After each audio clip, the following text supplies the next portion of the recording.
Assalamualaikum warahmatullahi wabarakatuh. Alhamdulillahirrabbilalamin. Pertama-tama marilah kita panjatkan puji dan syukur kehadirat Allah Subhanahu wa taala yang Maha Ghafur, karena berkat rahmatnya kita semua dapat menjalankan kehidupan sehari-hari kita dengan tetap sehat. Dalam video kali ini saya akan mempresentasikan mengenai studi kelayakan bisnis Persemaian Mekartani yang terletak di daerah Lembang.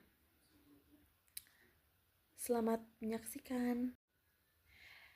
Adapun dalam video kali ini ada 4 orang yang akan menjelaskan materi mengenai studi kelayakan bisnis dari Persemaian Mekartani ini.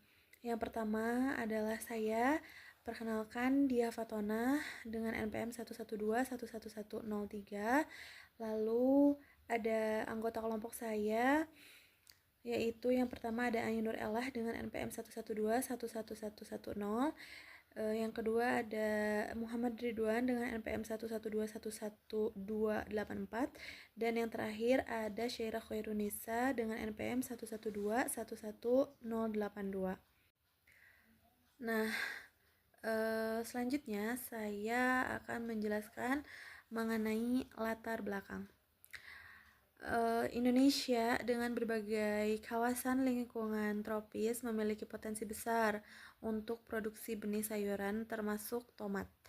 Tomat adalah tanaman penting yang mendatangkan keuntungan bagi petani dan keberhasilannya bergantung pada ketersediaan benih berkualitas tinggi. Penggunaan benih berkualitas baik adalah strategi penting untuk menghasilkan tanaman yang berkualitas di masa mendatang. Selain benih, ketersediaan bibit berkualitas juga sangat penting. Bibit yang baik mampu beradaptasi dengan lingkungan baru, sehat, seragam, dan tersedia tepat waktu. Bibit ini diproduksi di persemaian yang berfungsi sebagai tempat untuk memproses benih menjadi bibit siap tanam. Persemaian memberikan perlakuan khusus untuk menghasilkan bibit berkualitas tinggi. Meskipun demikian, petani sering menghadapi tantangan seperti hama, penyakit, dan perubahan iklim yang dapat mengganggu proses persemaian. Studi kelayakan bisnis ini penting untuk dievaluasi potensi dan resiko, karena meskipun menjanjikan, bisnis ini juga memiliki resiko kegagalan yang cukup tinggi. Selanjutnya, saya akan menjelaskan mengenai ruang lingkup studi kelayakan bisnis ini. Yang pertama ada aspek pemasaran. Pemasaran merupakan proses manajemen yang bertanggung jawab dalam mengidentifikasi, mengantisipasi, dan memuaskan keinginan konsumen, tetapi tetap dalam kondisi menguntungkan bagi perusahaan. Yang kedua ada aspek manajemen operasional. Di perusahaan kami, manajemen operasional diterapkan melalui SOP. SOP dibuat untuk mengatur regulasi perusahaan dan mempertahankan kualitas bibit yang dijual kepada pembeli. Lalu yang ketiga ada aspek manajemen bisnis dan SDM. Fokus pada pemilik sebagai pusat pengambil keputusan, implementasi SOP untuk semua kegiatan produksi, penjualan, dan perawatan. Proses manajemen mencakup perencanaan, pengorganisasian, pelaksanaan, dan juga pengawasan. Lalu yang terakhir ada aspek keuangan. Kami menentukan kemampuan perusahaan untuk bertahan dan menghasilkan keuntungan, memastikan kewajiban finansial perusahaan terpenuhi, dan juga kami menilai keuangan perusahaan secara menyeluruh untuk memastikan kelangsungan usaha yang baik. Lalu yang terakhir, saya akan menjelaskan mengenai maksud dan tujuan studi kelayakan bisnis dan lokasi dan waktu penelitian studi kelayakan bisnis kami. Yang pertama ada maksud dari studi kelayakan bisnis ini adalah mengevaluasi layak atau tidaknya usaha persemaian yang kami teliti. Lalu tujuannya adalah untuk mengevaluasi aspek-aspek perusahaan untuk menilai keberlangsungan usaha. Lalu lokasi penelitiannya kami ada di Persemaian Sumber Tani sebagai benchmark di daerah Lembang, Bandung Barat. Dan waktu penelitian adalah jadwal kegiatan yang meliputi survei lapangan, pengumpulan data, dan lain-lain itu dilaksanakan selama 5 bulan. Terima kasih, sekian penjelasan dari saya. Selanjutnya akan dijelaskan oleh rekan saya, yaitu Ainur Elah. Assalamualaikum warahmatullahi wabarakatuh. Bismillahirrahmanirrahim. Saya Ainur Ella dengan NPM 112111110 akan melanjutkan presentasi dengan dimulai dari pembahasan sampai dengan aspek-aspek. Nah, persemaian memegang peranan krusial dalam menentukan keberhasilan budidaya tomat, terutama melalui aspek ketersediaan benih yang berkualitas. Benih yang berkualitas merupakan fondasi utama dalam budidaya tanaman tomat yang sukses. Benih yang baik memiliki potensi genetik yang tinggi, daya tumbuh yang kuat, serta resistansi terhadap penyakit dan kondisi lingkungan tertentu. Persemaian memungkinkan pemuliaan dan seleksi benih yang optimal untuk mencapai tujuan budidaya yang diinginkan. Kemudian persemaian adalah tempat di mana benih ditanam dan dipelihara hingga mencapai tahap bibit yang siap untuk ditanam di lapangan. Tujuan utama dari persemaian yaitu memproduksi bibit tomat yang berkualitas tinggi dan seragam. Kualitas bibit yang dihasilkan dari persemaian langsung mempengaruhi produktivitas dan kualitas hasil panen tomat di lapangan. Bibit yang sehat dan berkualitas tinggi memiliki potensi untuk menghasilkan tanaman yang produktif, lebih tahan terhadap penyakit, dan memberikan hasil yang konsisten. Kemudian saya akan membahas aspek-aspek. Yang pertama ada aspek pemasaran.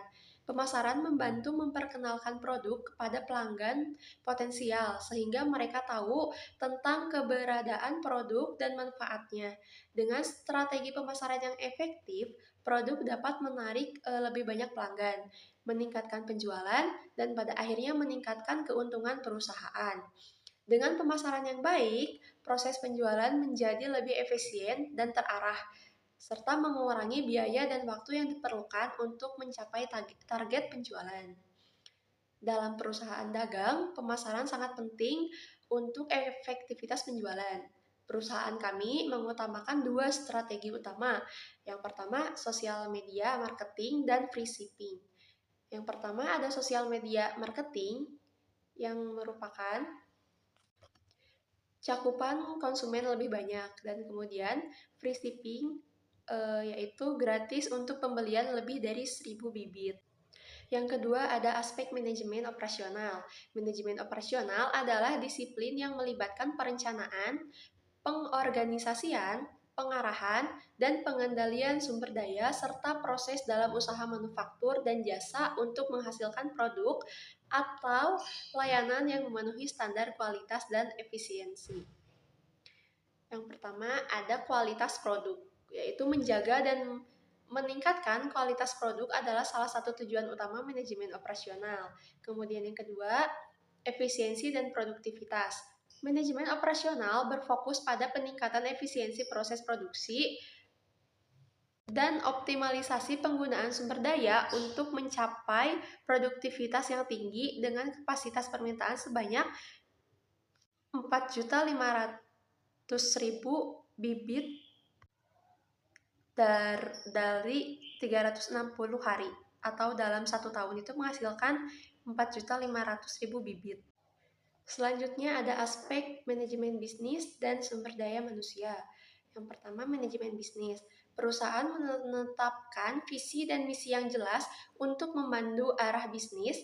Perencanaan jangka panjang melibatkan analisis pasar, pengembangan produk baru, dan diversifikasi usaha untuk meningkatkan daya saing. Proses manajemen mencakup perencanaan, pengorganisasian, pelaksanaan, dan pengawasan.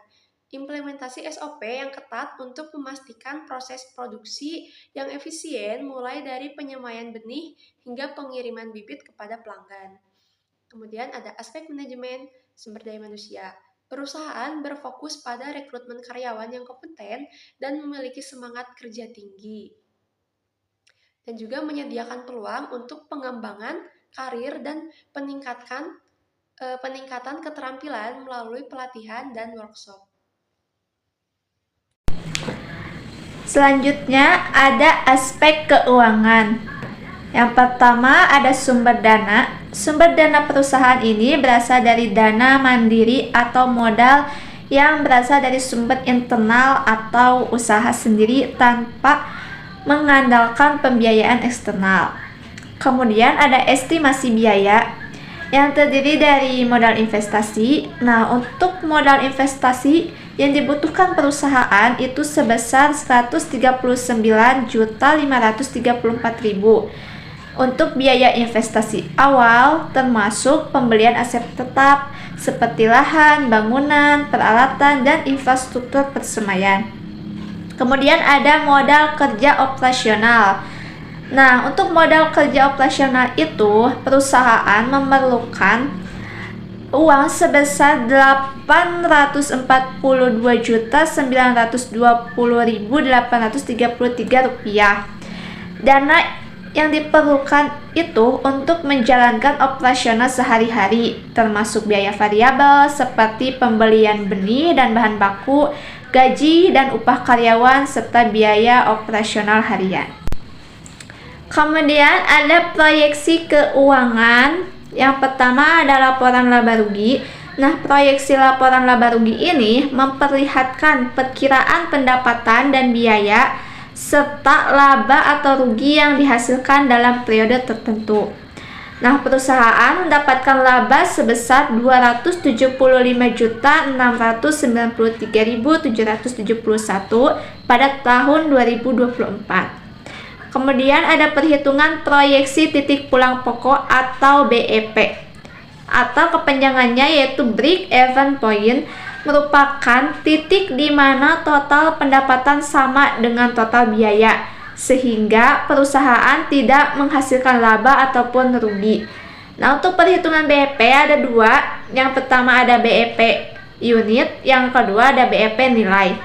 Untuk perhitungan BEP perusahaan dalam unit pada tahun 2024 perlu menjual sekitar 215.934 bibit. Nah, sedangkan perhitungan BEP perusahaan dalam nilai pada tahun 2024 sebesar Rp86.373.400.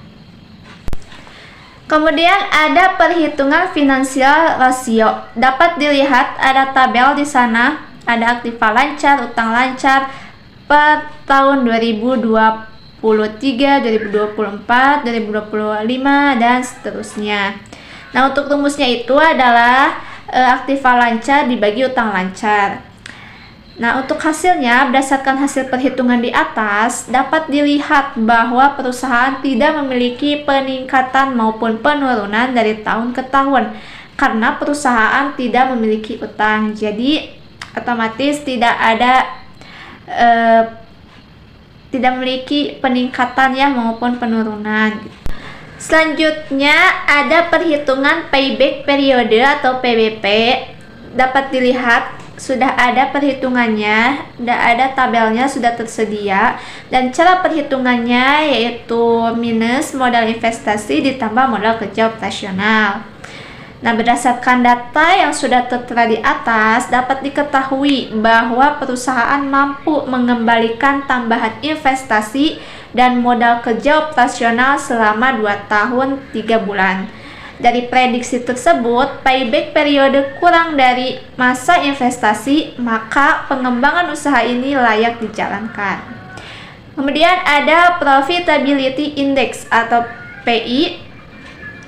Sudah tertera perhitungan dan tabelnya di atas hasilnya. Nah, dapat disimpulkan perusahaan memiliki kemampuan menghasilkan 2,19 kali dari modal yang digunakan.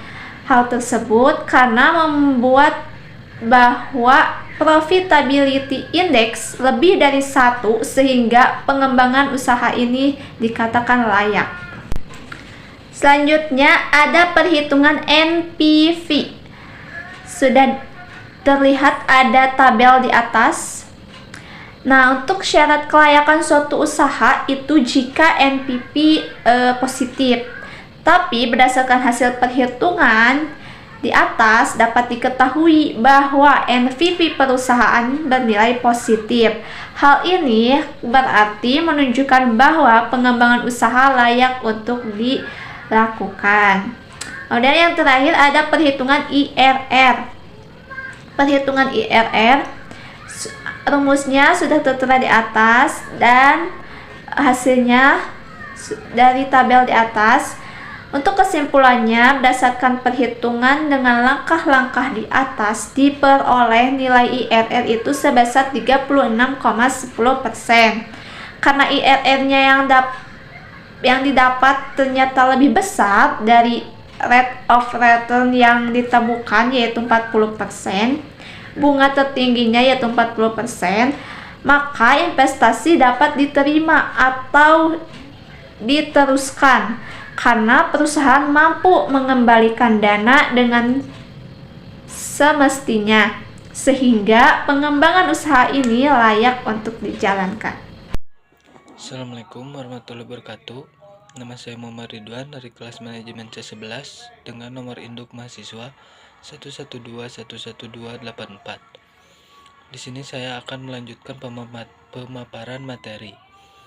Yang selanjutnya ada analisis SWOT terbagi menjadi 4 bagian. Yang pertama ada kekuatan atau strength, terbagi menjadi 6 bagian. Yang pertama, sistem komunikasi yang baik. Yang kedua, perusahaan memiliki banyak pelanggan setia. Yang ketiga, harga jual yang bersaing. Yang keempat, kapasitas permintaan meningkat. Yang kelima, memiliki karyawan yang berpengalaman dan keahlian di bidang persemaian.